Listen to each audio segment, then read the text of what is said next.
સૃષ્ટિ ન્યૂઝ અમદાવાદ.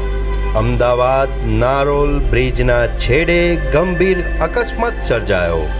તેમાં એક બાઇક ચાલક અને હેવી વાહન વચ્ચે અકસ્માત સર્જાયો. તેમાં બાઇક ચાલકને ગંભીર ઈજાઓ.